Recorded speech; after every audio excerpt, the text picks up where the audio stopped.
This is the gate I want to try and make today to go in the gap down there in the wall. And this picture is all I have. I literally found it just by Googling old wooden door or old wooden gate and went through about 1,000 results until I found this. I then printed it out multiple times, like, because I'm spiritually an old man. I don't know how it was made. I don't know what it's made from. I mean, it looks like softwood just by looking at the grain and the knots in it.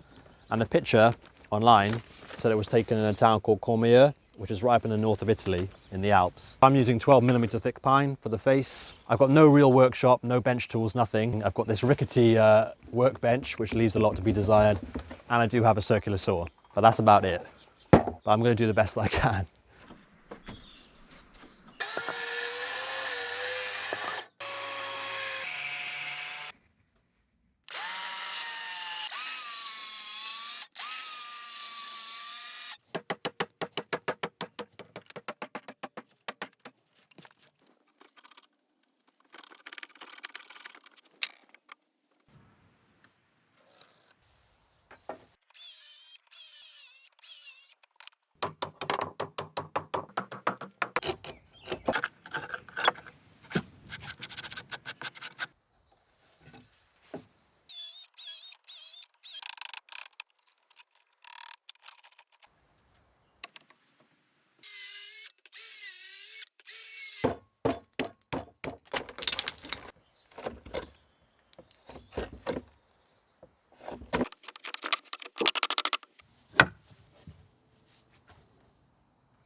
It's quite a weird looking unconventional frame for a gate, but I think it has to be able to attach the sundial type design that makes up the face of this gate. There's only one piece of cladding that spans the whole width of the gate, which is this one piece at the bottom.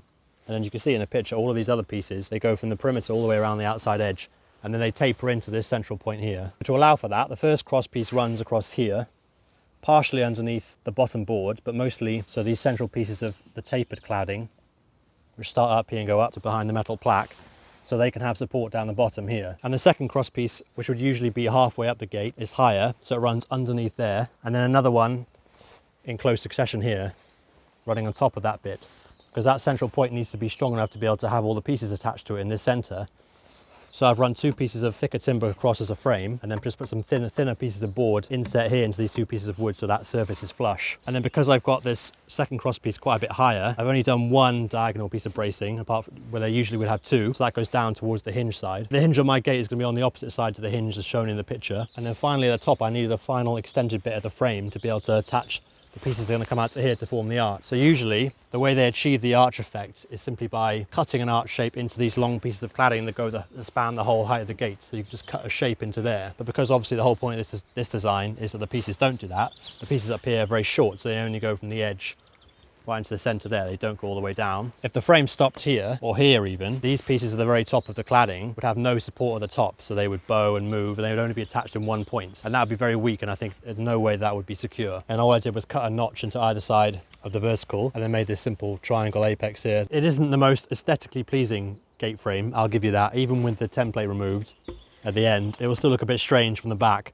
But I'm not overly concerned about that personally. And ultimately, it was really the only way I could think to make it in terms of making a frame that would fit that cladding. If you could think of a better way, then feel free to put it in the comments, or even, you know, have a go at making it yourself. I mean, it'll be too late for me, but on the off chance someone else ever sees this and wants to make it themselves, it might be helpful to them. If anyone does ever have a go at making this, please do send me a picture or a video, because I'm genuinely quite interested to know how someone with more, particularly someone with more skill and tools and a proper workshop will go about making this. The first piece is easy. In fact, it's the only easy piece. It's just a straight cut spanning the whole width of the gate. And I'm going to glue and clamp all the pieces, but as well as that, all around the outside perimeter of the frame and through the cladding there are what look like cast iron bolts or nails, large head nails. So I bought these are actually mild steel, but they're beeswax covered handmade nails. I'm going to pre-drill holes through all the pieces of cladding and then tap the nails through into the frame behind, and also put a little bit of glue in there, glue that bonds metal and wood to secure them to the face.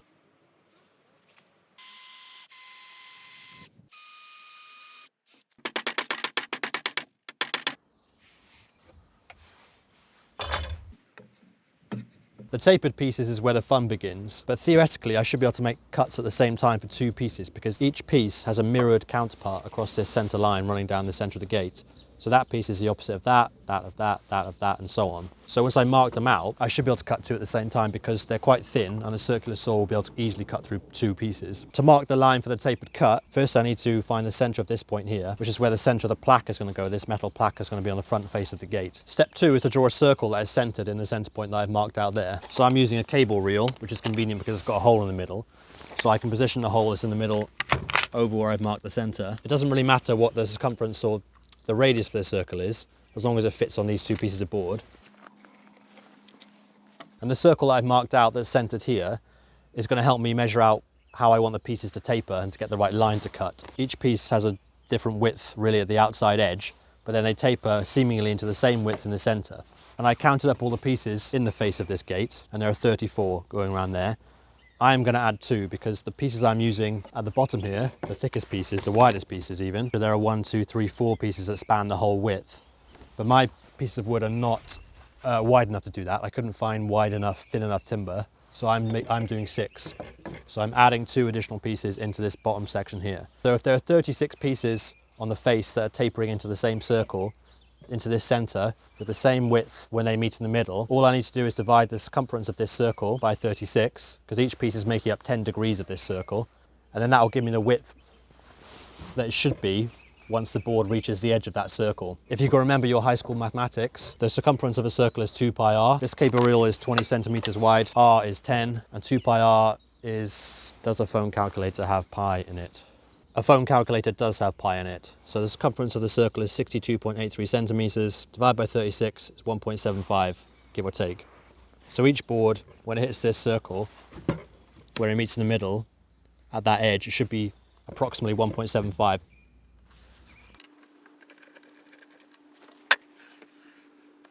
And then to get the same cut on another piece, which will then be the mirror image to that and go there, I should be able to simply clamp another board, obviously full length board, underneath that one, as long as it's completely in line, and then do the cut at the same time. I've got these 2 boards of plywood which are identical, and on the top one I'm going to screw in this piece of wood to act as a track guide, a straight edge for the circular saw.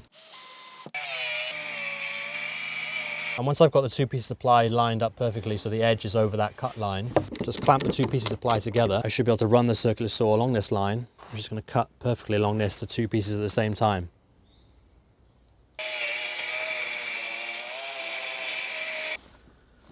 That should be pretty good. That's the first pair, and now there are only 17 other pairs to go. It's quite a simple process really, it's not too complicated, but it's quite labour intensive, I guess.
I've now cut quite a rough circle for the metal centerpiece, and fortunately, although it's a bit rough looking, it's covered over by the metal itself, so you can't really see it. So it does look quite good. I couldn't, for the life of me, find a metal piece that looked just like the one in the picture. I searched far and wide. The closest type of product I can find was what this is, which is a cast iron trivet. I settled on this one because it's the right size in terms of the proportion of the width of the gate. It's not ideally what I wanted. I really wanted to try and replicate exactly what the door looks like in the picture, but this is the best thing I could find.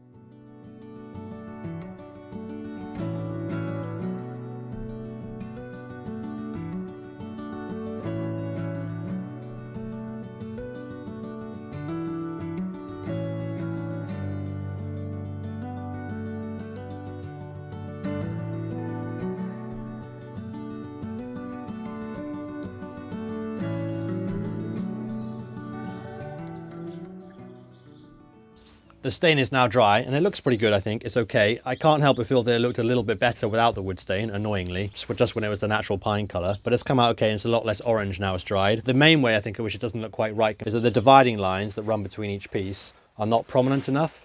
So in the picture you can see they're a lot darker. I think that might partly just be weathering and aging, but it's also possible that the pieces in the picture are chamfered. I mean, it's not, you can't really tell because it's not enough detail in there. But I don't have the tools to do that, to do chamfering between the pieces. So these are just square edged. All I'm going to do is I'm going to try and do a second layer of this wood dye, but just trying to run it through the cracks. So using a very fine paintbrush, try and get a dark, I suppose, a slightly darker finish just in the dividing lines to make it look more prominent.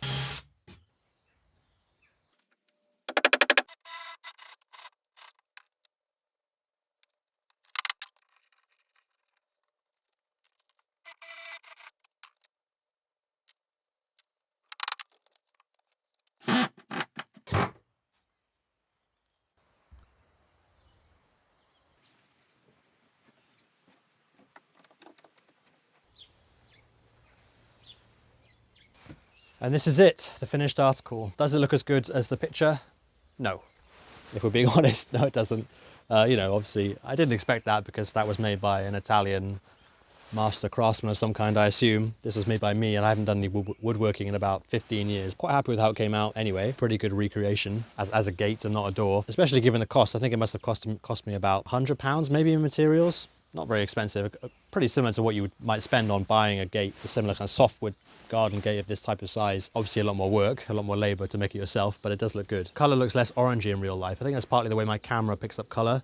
When I take videos and pictures of it, I always think it looks very orange. Looking at it here, look, it's quite a softer, slightly darker brown. It looks good, and the centerpiece looks good, I think, and the handle and everything. I do have reservations about it, the design in terms of how it's going to look down on the gate, and I'll show you. I'm not actually going to hang it today because the wall is not ready for it to go in. It needs to be repaired and strengthened, really, because it's quite a heavy gate.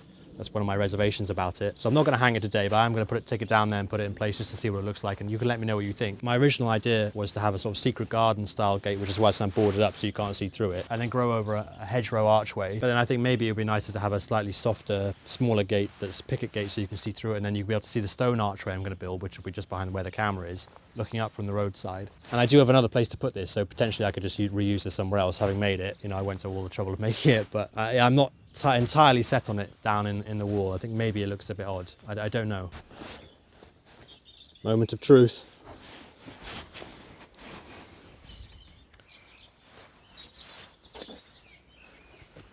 What do we think? Is that right for the space is the question.